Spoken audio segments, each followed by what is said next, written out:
First of all, I'm grateful to be back. Anybody that shows up to talk about business building, I'm here for you because that's my life. That's what we do. Bud, Michael, Tanner, Moyletter on our team at TrueSpace. Thanks for making the trip up here. But if you have questions or concerns, it was literally a week before the country shut down was the last time I was in this room. It was February, I think the last week of February 2020. 2 weeks before lockdown. Yeah.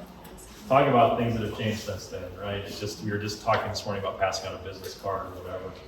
So here's what we get to do today, since we're a small group, is I'm gonna lean on you a little bit. I'm gonna have you participate in some discussions. It's not just sit and get today. I'm definitely not an entertainment of any kind. I don't pretend to be. But I have some really interesting things. Number one is I want to get you to see potentially your business and the opportunity within your business a bit differently today. We're preconditioned, unfortunately, with the media and others today that help us think about our business, and often we don't feel great about it. So I'm going to get you to see basically a little bit of the difference in your business. Second is I'm going to introduce you to some data. I am a scientist, I'm an aeronautical engineer, I need data, and as an entrepreneur of 40 years, I'm the biggest doubter you're ever going to find. I doubt a lot of things. I say to myself, I think that's baloney, I don't think that's going to work. And people are trying to sell me stuff all the time. So I'm going to show you some data that might break through that a little bit. And lastly, I'm going to leave you with some questions that I think you need to take with you and try to see if you can find answers to them. There's 5 questions that are important. TrueSpace is the business that I represent today. I did found this with my daughter, Jamie, and our entire intention of this business is to contribute a new model of value creation and to do it for you because I want to change how you spend time, how you deploy capital, how you place talent. And I want to increase the odds of your chances of getting into the middle market. That's why we exist, that's what we do. And it's that pure and it's that simple. We considered it a not-for-profit when we first started this process, so it's a way for us to give back because we've been so lucky in our approach. So that's what I want to do. Is that fair? Let me find out a little bit more about you. How many people in here are building a business or in a role? Tell me about your business. What are you building? I'm an artist. Awesome. Just trying to get back into the career that it was been hobby level, I guess I would say, side gigs for the last 20 plus years, 20, 30 years. Kids. Right. So, life, adventure. For real. You're in a good spot today. We know a little bit about your business, but welcome back. What are you building? What do you mean? Okay. Our company name is NutriTinfo. It's menu nutrition information all squished together.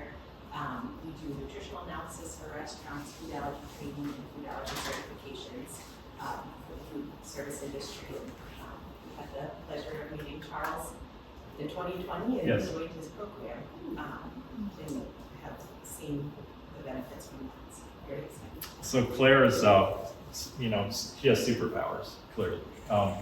First of all, so MenuTrinfo was a business that we did meet here at the event. Has changed their business dramatically. I think Betsy Craig and Rocky have done such a great job. But not only you've been literally at the table helping them build, but you've also been building a family. So you've done all this. I've watched the whole thing in motion. You have, how old is your child now? 5 months. Right, Wow. so you've done the whole thing. Which plays a little bit into, even though I'm an old white male, a big part of our constituents, 50% of our members are women and minority-led businesses, and we're proud of that contingency that we have. So that's what I want to do today. I want to get us into this more of a dialogue. And if you are building a business, this is going to be some things that I think can help save a little bit of your time, help you with the capital needs that you have and others. But let's start with our brains. Where are our heads today around our business? And I tell you this because I'm going to use a bit of a metaphor, but I want you to lean into your business in a different way. And the reason I say that is that we have goals that are established in our business today because of what we see, things that we see in the media, things that we see basically happening with other businesses, things that we want or we don't have. And when we see those, we try to fix those things. And that is the root of the problems that we have with businesses that are trying to reach the middle market. When I use the word middle market, I'm trying to get your businesses to 10 million. when I met Betsy Craig, who Claire works with, she did not believe that she could ever get there. Their business that was roughly at $1 million for 13 years, basically stuck there. She's basically on her way now, I think. So she's there. So I want to get you to believe it. I need you to do that. So I'll use a little bit of a story to do so. And the story stems this way. I was lucky enough to start my career as an engineer at the Boeing Company. And one of the first things that I had to do at the Boeing Company is go through an orientation around the history of flight. I always thought this was weird. I spent 7 years in school, and the first job I had was this stupid orientation around the history of flight, but it was changed my world. I don't know how many people know this, but 87,000 flights in the US on this day, started this morning, will take off from land. We haven't had a crash basically in a commercial airplane since 2008, and that was a Metrojet, small one. So 87,000 flights take off and land, and yet a little more than 100 years ago, we didn't know how to fly. We'd get in an aircraft in the air. Just think about that for a minute. Maybe the greatest of which is that for 300 years, all the way back to Leonardo da Vinci, he had built basically a number of sketches to try to figure out how to fly a craft that was heavier than man in the air. And it was so bad, we tried for 300 years to figure this out. People had died, we tried balloons, we tried all these things, that the top scientist in the world, Lord Kelvin at the time, from the Royal Society pre-internet, still exists by the way, was the top scientist. They would declare things. They would determine laws and so forth. The Royal Society today includes Elon Musk, Stephen Hawking, others, people like that. But the top scientists said in 1895 that anything heavier than air, we could never fly. We could go to balloons and zeppelins and things like that, but we could never do that. In 1895, there were two brothers in Dayton, Ohio that were making bikes and some other things, and they said, I think we can figure this out. But the problem that we had wasn't basically a motor. We had steam engines and others that we had, and even internal combustion, all through the 1800s.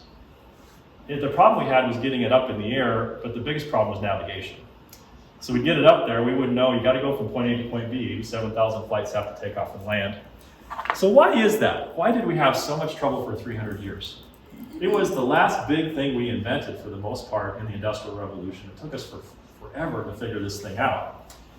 Because we kept trying to copy birds. That's what we see, that's what we saw. We're birds. They fly, right? They're heavier than air, last I checked. At least I think they are. And they're flying around. Da Vinci developed what they called the Orin flopper, like a helicopter only made for birds, and it had actually a thing that went up and down, and of course it would have never worked.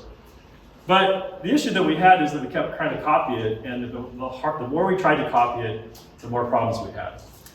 And lo and behold, 100 years before we came up and made the declaration that we couldn't fly, and 100 years basically before the Wright brothers and a few others did figure this out, we had a fluid dynamicist, those of you that have a math background, named Bernoulli. And he figured out that as a fluid flows over a surface, like a piece of paper, and if it has a little curve on the front of it, the molecules that go across the top, basically the energy that goes across the top, has less pressure than that on the bottom, it lifts up. Well, this is kind of important. 100 years before, we couldn't figure it out, like, oh, that guy, he studies fluids, crap like that, right? So that's what he studies. But once we finally figured out that maybe if we saw the problem in a different way, we saw the challenge in a different way, we could take all that science, all those brilliant minds, and we could figure this out.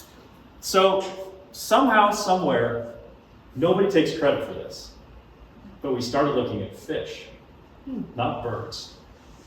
We saw our companies potentially differently. We didn't see them as we see them today. We saw a different way to see the business, the challenge, what's possible. You see, a fish flows through water, and once we figured this out, the air we breathe has water vapor in it. It reacts basically both chemically and thermodynamically as a fluid does. Once we figured this out, we could start putting navigation systems on all those aircraft. We could stuff a motor in them, and we could get them off the planet. We could literally take them from this exact point, and we could put them in another exact point because we figured out how to do this, because we saw the problem in a different way. And once we figure these things out, we are humans. Once we figure this thing out, not only 10 years after we figured this out, we had a full fleet of aircraft for mail delivery. We had 1,400 aircraft built and operating in 1917 and 18 in World War I. Jet engine was developed basically during the Great Depression, and today we have 87,000 flights that look this way. We took it to such an extent that this is called an aircraft. It has a captain. It has a forward and aft, galley, port, starboard. It's a boat. It's a boat. It's a boat in the air, right? What if today you start seeing your business potentially just a little bit different? All those engineering principles that made us fly, all we had to do was see what was possible in a different way. And that's really what I want to try to take you through today. Because this is what we see. This is what we see.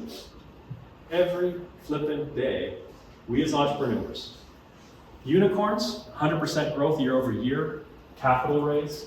You realize for every startup in this country today, 0.05% receive venture capital funding. 0.05%. Less than 0.1% receive venture funding.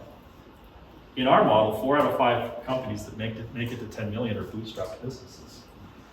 I want you to see your business in a different way. I want you to see fish today. Because if you can start seeing it in a different way, you'll start building it in a different way. And if you build it in a different way, you'll get there. And we'll change the outcome of the companies that are getting there. How many people go to investor conferences and they say, I'll invest in your business if you grow 100% year over year for the next 3 years? And we build models for it. We plan for capital. We hire people for it. We do all these things. And the average business, by the way, on their way to 10 million is growing less than 20% a year. Your capability of growing is at 20%, not 100%. So that's the last lecture I'm going to make on that part.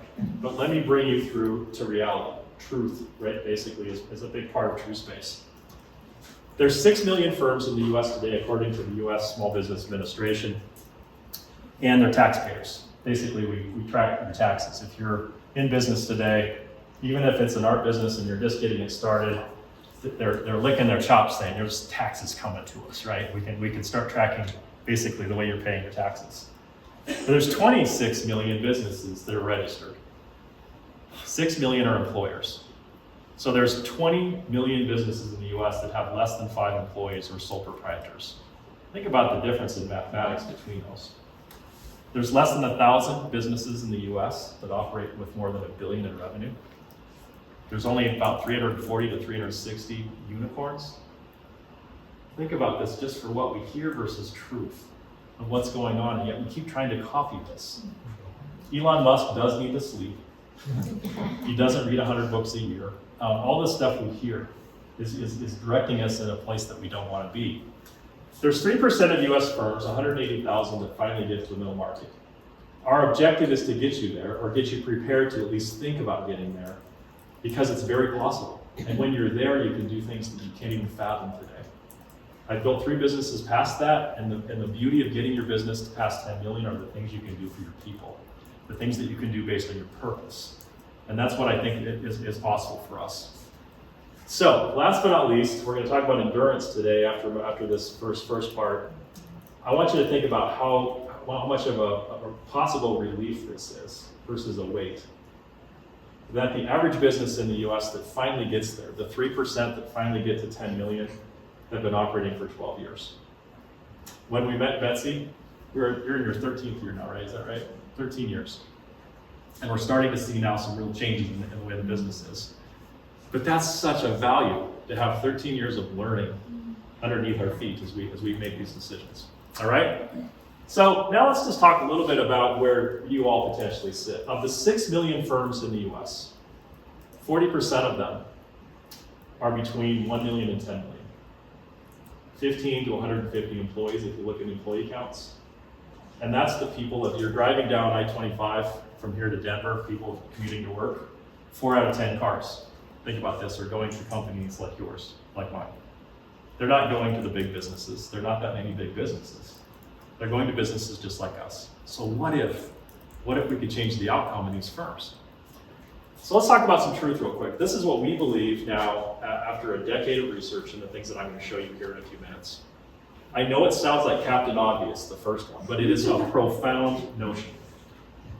that first of all, we're drunk on startups and startup thinking in the United States. We need startups. I need you to start. I need you to come back and build your art business. I need all those things.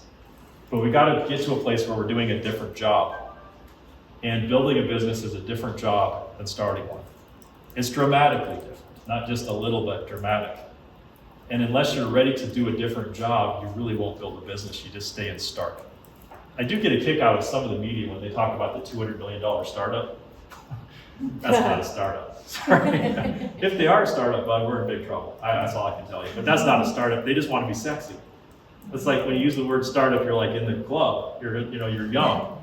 You're not bald like me. You have a full head of hair. Right? Kind of that kind of thing. So the systemic side of this is that I can see your business. I'll show you that today as a series of 12 systems, and I can measure them with science. And with that measurement, I can tell you whether you're capable of growing or not. More importantly, I can tell you what you need to do to build that capability, if you're ready to build it. This is an important thing to take away from my speech today. Starting a business is different than building one. Most importantly, building a business is an interim stage between startup and scale up. We believe we've seen birds start up, scale up as if they're juxtaposed. They're not.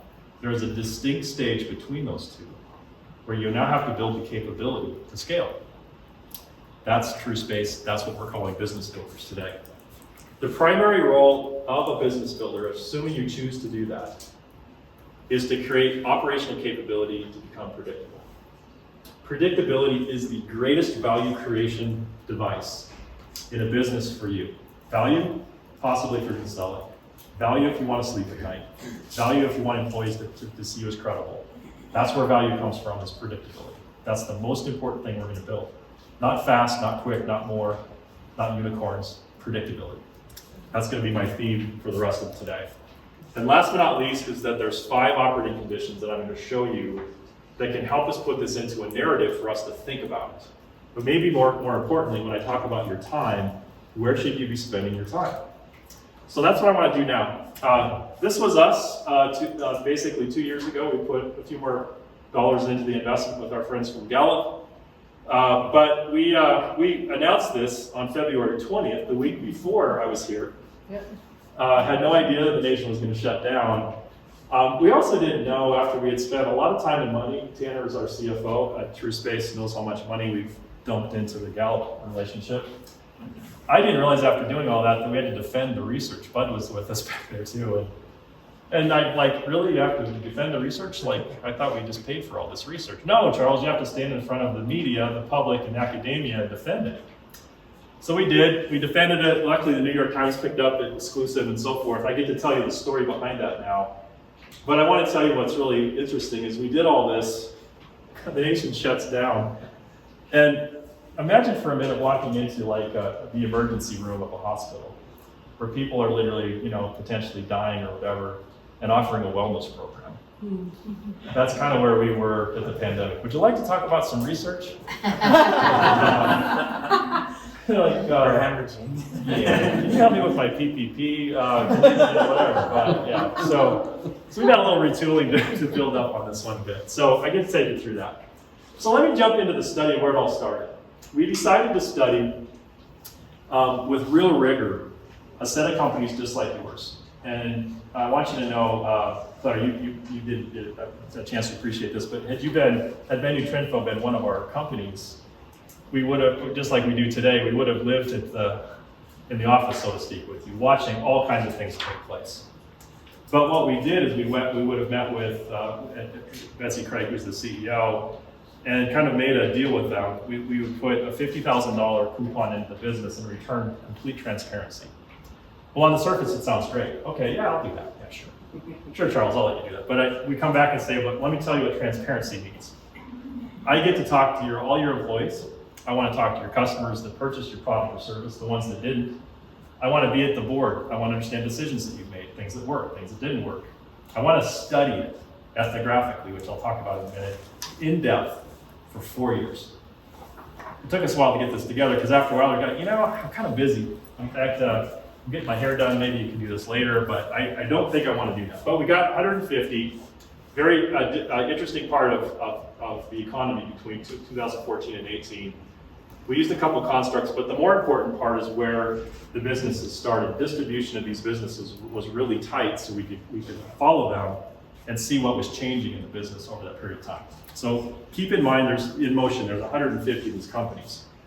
What we wanted to see were systems. And I'm going to talk about this because there's a language behind systems that I want to use today, and it's one that I would love to use with you over time. Because there's a way to see things in systems that will really help you as a business builder. Your business is set up on a set of systems, believe it or not. Whether you use them or not, they're actually there.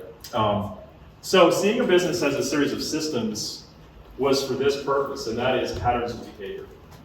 What I can see in a system is pattern, pattern, pattern. Cause and effect, things that are happening inside your business that we can see literally with data or results, cause, effect. And most importantly, in a protracted study, delay. One thing that we suffer from as entrepreneurs, and this is therapy for me, is we have no patience. Well, that stuff didn't work. We have no patience. We just go from place to place to place. And patience for us is a week, at least for a lot of us. Like, well, that didn't work last week. Well, you set something in motion that might take 6 months to find out if it actually works or not. And so what we were able to see in a protracted study is the output of delay. Delay is a really important part of a system. So this is the language we use of a system. I'll talk a little bit about this, but stocks and flows. Think about that. In a system, there's an accumulation of something. For example, this could be stock, by the way, and it is, your credibility as a leader. We're going to measure this, but this could be your credibility. Flows coming in basically are things that influence your credibility positively or negatively, and coming out is there, and it's a system. It's never at rest, by the way. I'll talk about that a little bit more this afternoon, or at least in my second session. So keep that in mind. Two structures. Ethnography is the breakthrough of this whole research structure. I got lucky, the universe treated me well. My last business I sold to Xerox. And I had to stay there, it's a couple years I'll never get back in my life. I had to stay there for a couple of years. And lo and behold, I find out that PARC is the center, the epicenter for ethnography, which is, by the way, where Wozniak and Jobs developed the mouse. The mouse that we use today was from, the 8100 system that they had built before they built that cool little thing in 1983. Well, back in the late 70s, they used ethnography and said, we need a way that's not a keyboard to actually interact with the computer. And they saw that through patterns of people's behavior of ethnography. Well, that's what we're able to do now when we were looking at these companies. And we could categorically put this into a process that we could look at. We could even look at the differences between the companies. And maybe most importantly, we could look at the similarities between 150 completely different businesses. That's maybe one of the big things that we have in common, oddly enough, is how different we are. There's no business that you're building today that's ever been built. It's a novel business unless you're running a franchise. So think about that. That's maybe the common themes that we have. Again, back to luck, I got to work with Jay Forrester when I was at Boeing, when I was a puppy, and really got to understand the stock and flow process. The ability to look at delay and systems and understand systems dynamics, because everything is changing, and actually how to put that into something that we can see and measure. So now let me take you forward 4 years. So 4 years is over. By the way, we so underestimated what it took to put this together. Maybe the best thing in the world, by the way, we can all join forces and hold hands here. How freaking naive we are when we start a business. Oh, yeah. I mean, seriously, oh my gosh. So, we're going to do 150 companies. Oh, we're going to do exit interviews for all the unplanned turnover for 150 companies. We thought, that's, I don't know, a handful, maybe 50, 60, 1,800 later, we put it together. So anyway, what happened is that one business got acquired, so we lost one, we were down to 149, and two went out of business at the end of 2017. So we're down to 147. Remember, we started right around 2 million in revenues. 100, Betsy, did you just decide to pop in tonight? You just noticed me. Sorry. It's all good, she's. All right, good. Because I was talking badly about you. No, I'm just We're joking. good, we're good. Sorry, squirrel. I am an entrepreneur, remember? There's a lot of delay here. So, unfortunately, 133 clustered together, performed about the same rate, but they barely grew in 4 years. On average, they grew a little bit less than 5% per year for 4 years. Let's just say 20% total over that term, a period of time. 3, we lost 3, but 14 all surpassed 10 million that started at 2. And because we had all this observational data, we were using the system dynamics for doing the modeling of these companies, we could say, wow, these companies have something that the other 133 don't have. They have 12 systems we can literally see with data. We can isolate the system. And whether they purposely or inadvertently built the system, it was working. At least somewhat working. It was like a carburetor in an old car. It was at least puttering along, right? It was something was working in there. And one of the businesses that's fairly famous here in this part of the world is Pharmajet. Heather Potters, if you know her or not. She was one of the businesses that, today they're a $200 million business, I think. They're the injectionless,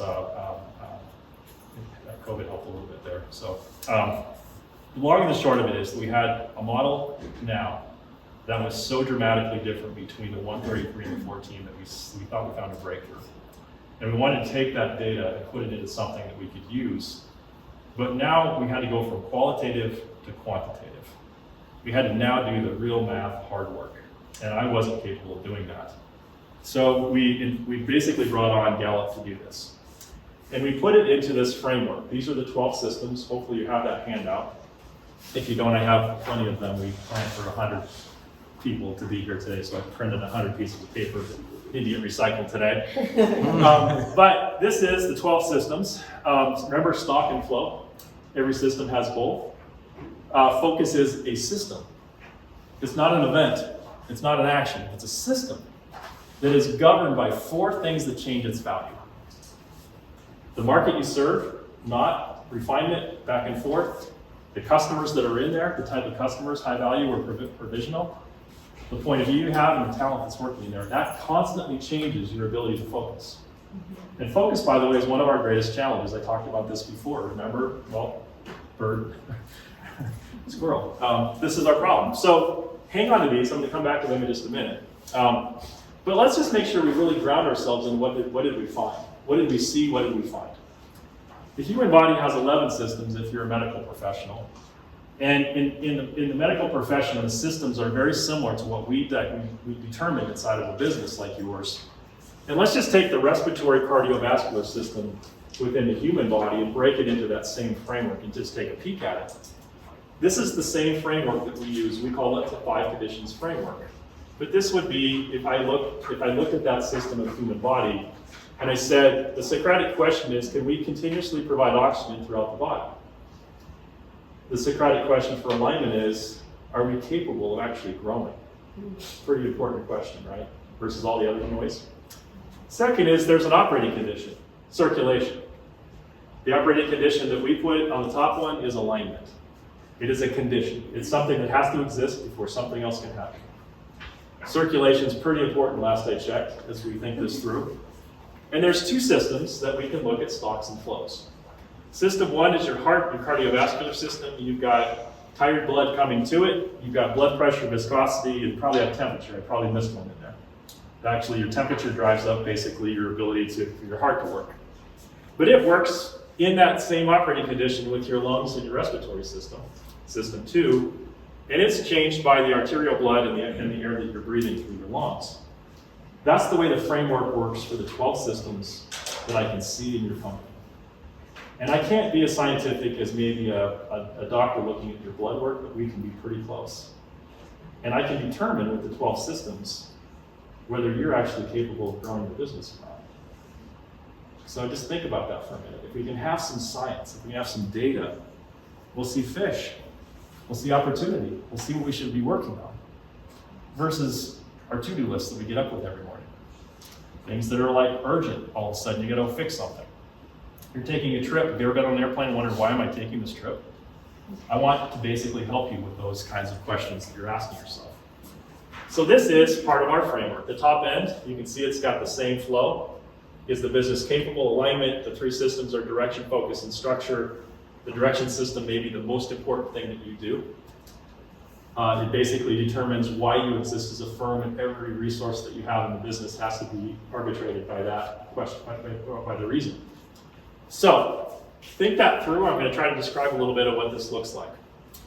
But now let's go back to our friends at Gallup. Does this really prove the data that we have, and can I rely on it, is a question that I, as an engineer, basically have to answer. We're continuing our relationship for the next 3 years with Gallup to do the time-based studies. So we took our ethnographic qualitative study, our observations, and that's as good as they are. Until that point in time, we were truly just voyeurs. And it was the times like you're peeking into people's businesses and you're going, maybe I shouldn't see that. I don't know, maybe I should just wash that one out. But we saw this, we got it written down. But now we got the math people, all the quant people at Gallup got all excited about it because they actually had now longitudinal data to work with. They took 51 of our 147 that were remaining and ran them through a pilot to say, will that system, those 30 flows that go into the 12 systems, will those hold together statistically? If we ask you a bunch of questions about that, will it hold together and prove that those 12 systems actually can predict performance? So we did that. Luckily, it proved out, because at that point they could have said, no, not stupid, go back to Colorado, or whatever. But they liked it. It matched their tests, and we then took it to 2,500 companies just like yours. Nobody in the world can reach 2,500 companies like Gallup can, because they can get in depth. Dr. Samia Badal would ask you all kinds of questions like, how are you organized? Show me your leadership team. Of course, they always have the workforce bias to their stuff. Is your culture good? They always ask those kind of questions. I'm going, the culture didn't show up on our culture's not a system. So anyway, we took it to 2,500. And voila, it's the most accurate assessment they've built since Strengths Finders in 2008. 0.876 for those mathematicians in the room. The alpha code basically is the predictive capability of a set of questions. If you've ever want to know what psychometrics looks like, watch basically a panel system, which could happen. It's coming up now. When Gallup, in a moment of weakness, let's just say they called you and you pick up your phone because they still are using the phone. Like my grandkids, I have analog phones on my home. They think it's a toy. They don't even know what it is. Anyway, you pick it up and they say, it's Gallup. I'm asking you a question. Are you going to vote for Candace or Phil? And you say Candace on the phone. And you're watching the data screens come in, and they show psychometrics, and they don't even capture the name. It's irrelevant. It's not. It has no predictability. The name has no predictability in your question, in your answer. What does? Inflection, breathing, delay. They can take that data and they go put it against a panel of people that actually did vote for Candace, and they go, nope, she's voting for Phil. That's psychometrics. Psychometrics is based on real structured data sets and results. So that's what we've done. We've come up with 97 questions, 4 different types of questions, about 14,000 versions, because we're basically assessing you plus your team. And that's what we're able to do with 97 questions across the 5 conditions. Of alignment and discipline are half the model, predictability, endurance, and value equation are the other half. So I'll basically take you through that as well today. So the average business across the US that is like you, if you were to take the assessment today, the average mean score is 46.5. So there's a composite score of all of this. It's a little bit like a credit score, but it's a composite of all of that stuff into one number. But we're going to break this thing apart. We're going to pull it apart because we can pull it apart, but it tells us kind of where you stand today. More importantly with the model is that if you're at 53, so 46.5 is the mean, if your composite score is 53 or greater, we can predict that you're capable of growing next year. We can predict performance. Imagine that for your own confidence. Imagine that on the fish versus bird. Imagine that for your stakeholders. Imagine that for investors. We can predict it, and it's immutable prediction. It's within 3 percentage points. I mean, if you're above 53, there's a really good chance, high chance, 97+% chance you're going to grow next year, and possibly more. What I'm now working on with Gallup is to figure out how much more. How much am I going to grow? Am I capable of growing at 20 or 30 or 40%? That's our next project that's in motion today. But today, if you're there, it's important because we'll know you're at that threshold. And if you're under, that's okay too. That's okay. Let's know where we stand, right?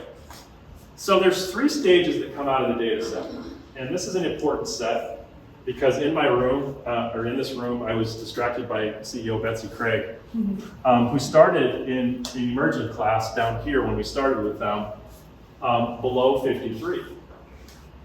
So 82%, 2,000 of the 2,500 companies, roughly, in the model that now represents the 2.1 million business across the United States, as they sit here today, are not capable of predictable growth.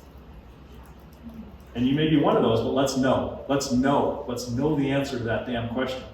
Because we can go work on some things that will help us get to the next level, right? So let's do that.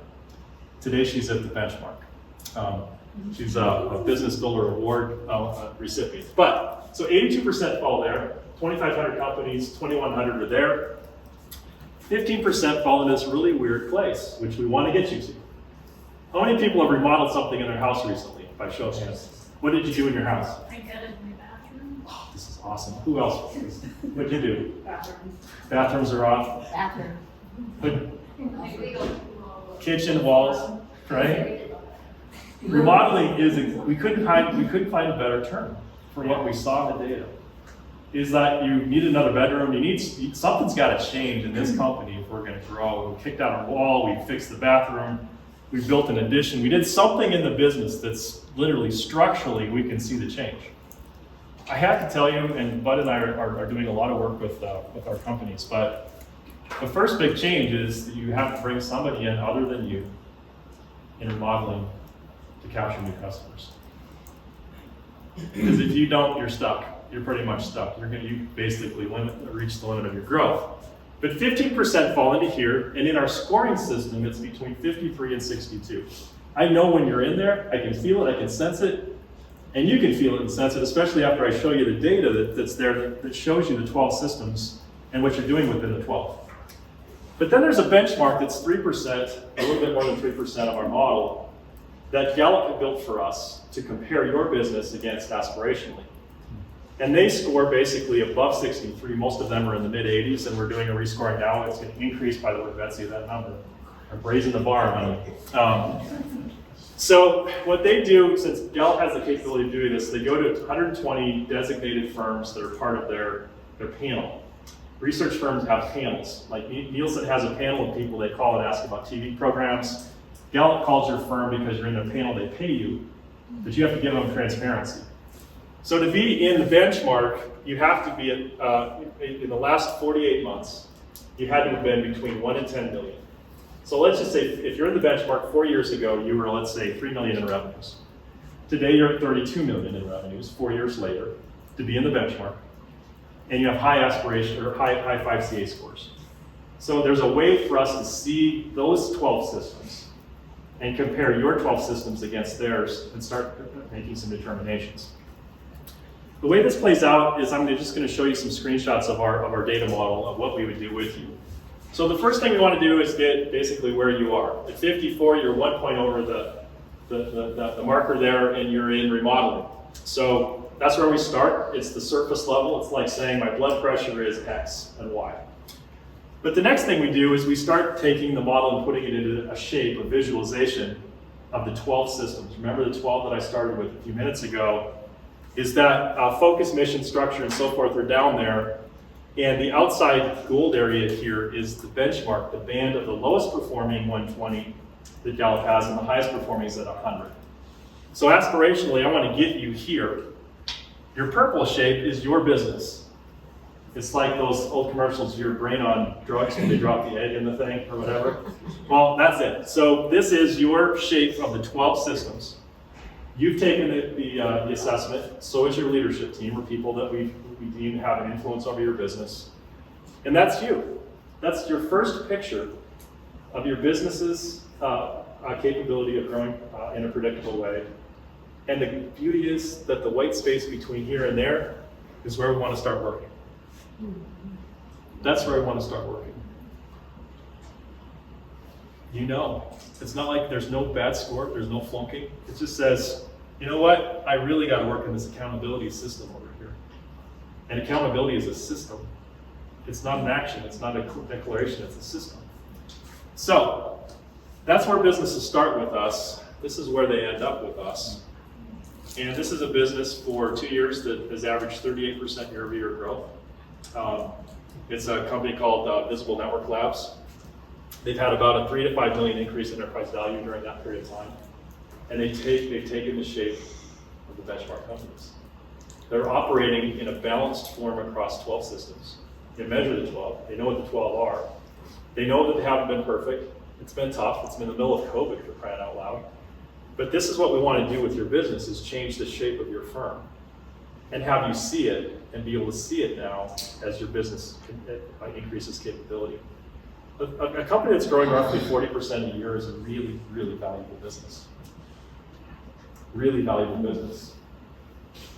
Not so much one that grew 100% this year and didn't grow last year or the year before. That's an inconsistent one.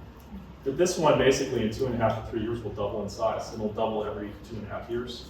Do the mathematics on that. That's how you get yourself to middle markets. That's how you get there predictably. That's how you sleep at night. That's how you have people have confidence in you. That's what we want to create. That's ultimately what this data will help us do.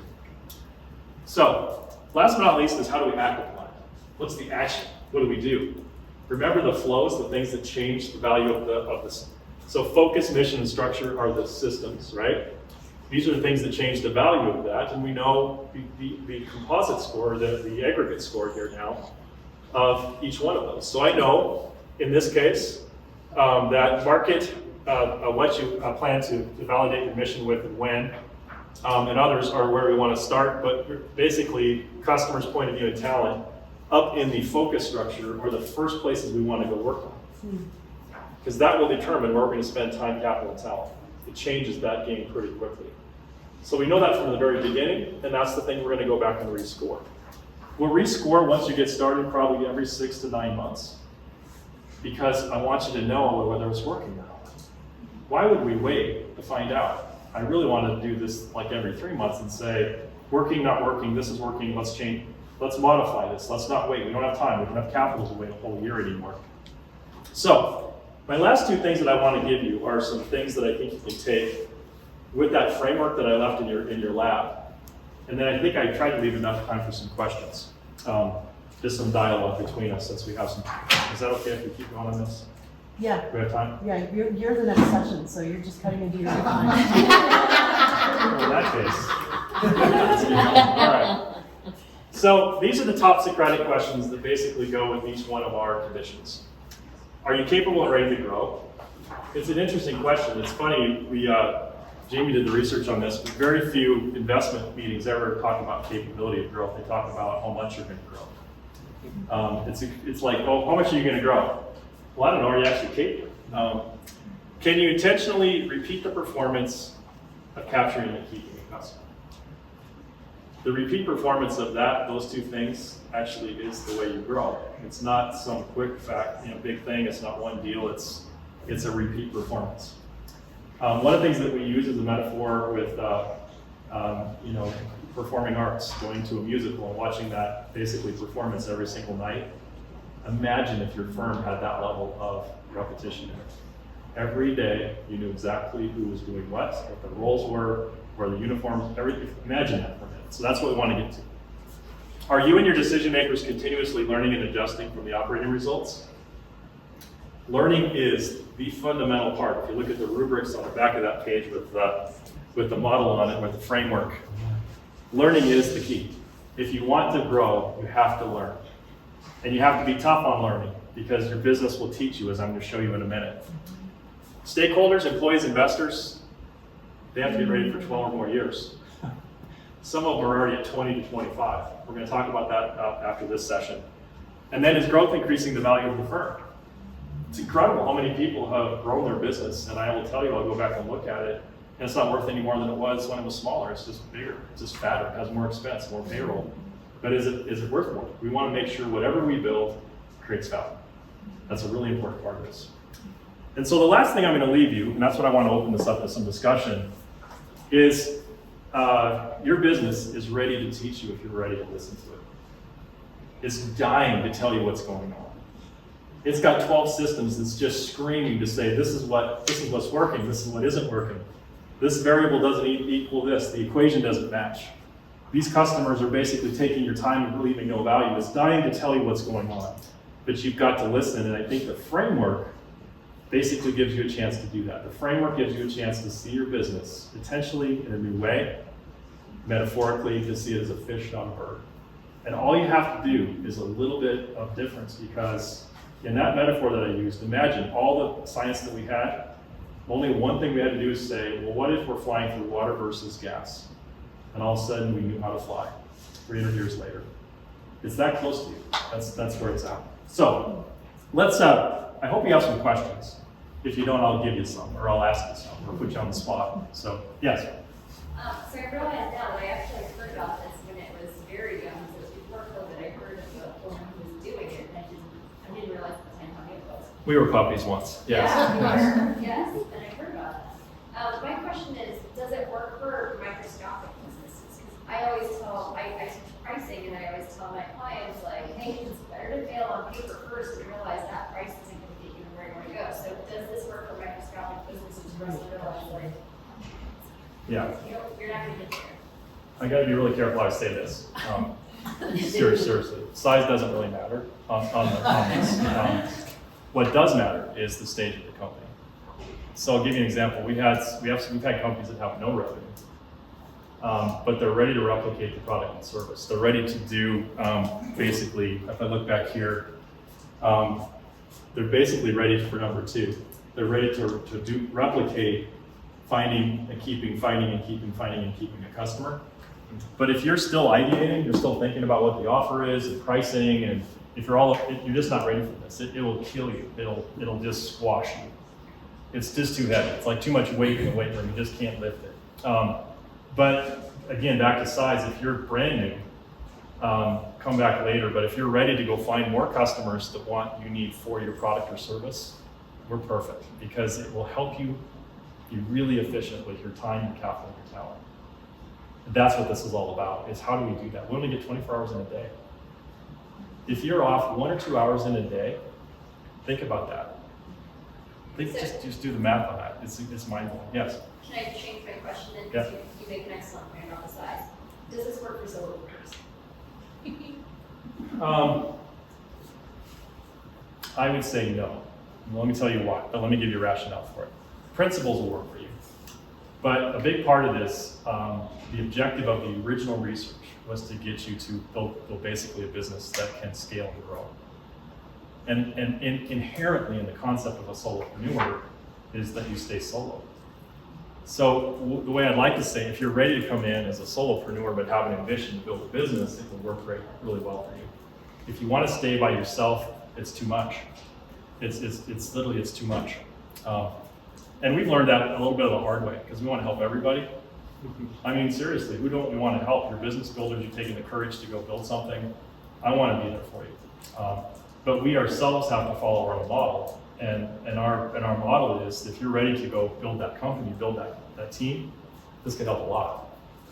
So inherently, a solopreneur is a solo, and maybe what I'd like to do, if you're ready, if you want to like step from solopreneur into something else, is give you some data and courage to go make that step. So there's 20 million businesses in the US that have less than 5 employees. 20 million of them.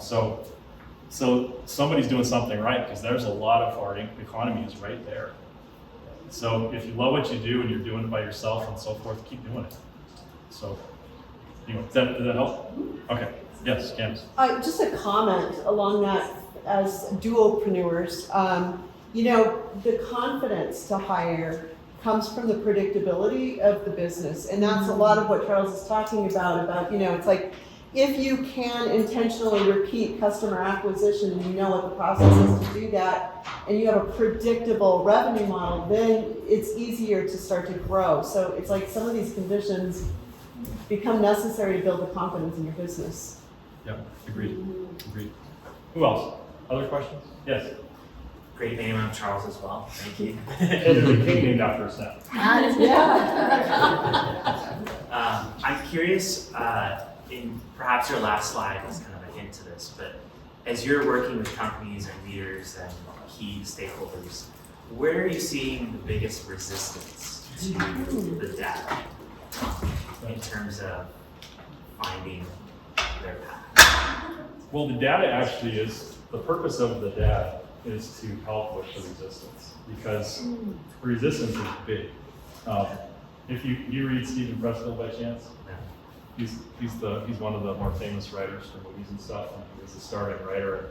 He wrote a book called Nobody Wants to Read Your Shit. So that's actually the name of the book. And isn't it? It's awesome, right? It's great. And he talks about the resistance. Well, the resistance is why you can't ever get like a book finished or whatever. I think the resistance is really strong in entrepreneurs because we've had to go it alone. We've had to figure this stuff out by ourselves. There's no like instruction manual to go build your particular business. And it's born out of a couple things. I don't know what to do next, but I sure as hell don't want to tell anybody. And I've built that wall. And second is fear. What if this doesn't work? What if I do something like this and it completely messes things up? There's another fear that comes out of this, and our data will suggest, especially in the focus area, that your structure is messed up. And many of us built our businesses with our friends, families, people we have business with, or college with, and whatever. And that's got to change if we're going to grow. The structure has to change. We have a very predictive and strict structure that has to be put in place. We call it capture, keep, and compete. There's 3 people that have to be in those roles for you to grow. I have the data for it. So the first restrictions are, I don't want to be seen as a fool, number one. And I'm speaking of myself, by the way, it's not like I'm judging anybody. And if we build that wall up, the last thing we want to be seen as is we don't know what we're doing. I mean, you want to go into your people and go, you know what? I don't have a clue today what we're doing. Even though it's the damn truth, so that's one. But the fear is that first of all, status quo it creates power very fast. So as you build a business and a couple things work, the status quo becomes, that's how we do it. And to break that up, that's tough. I mean, that's a tough thing to break apart. So those are things we see. I will tell you that you have to apply to be part of TrueSpace. It's a more rigorous process today than it used to be. And we're looking for people that are willing to learn something new.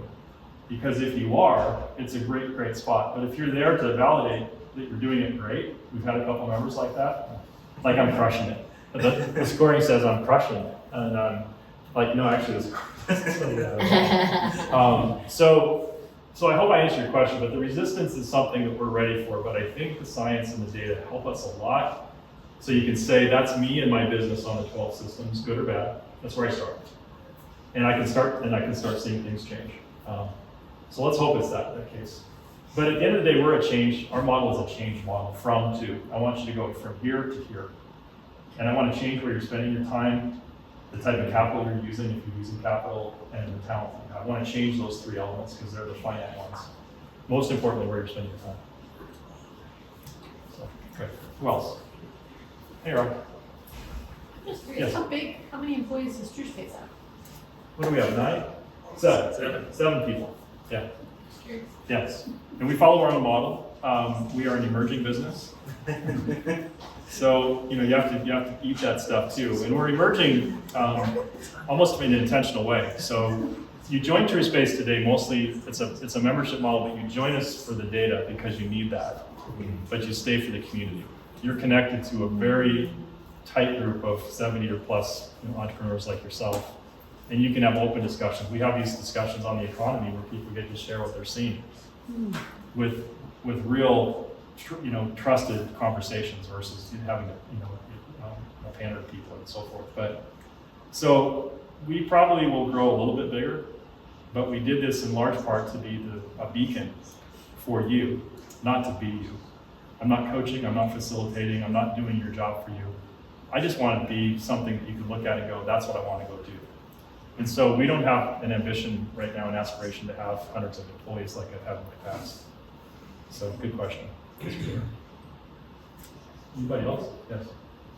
Another one is, how many people do you need to survey within a company, or do you end up surveying these smaller companies? Like, is it 5 people, 10 people? Ideally, it's the CEO and the 2 or 3 people that have influence on decisions. we want data from people that can influence the outcome of decisions. So we don't survey the whole company.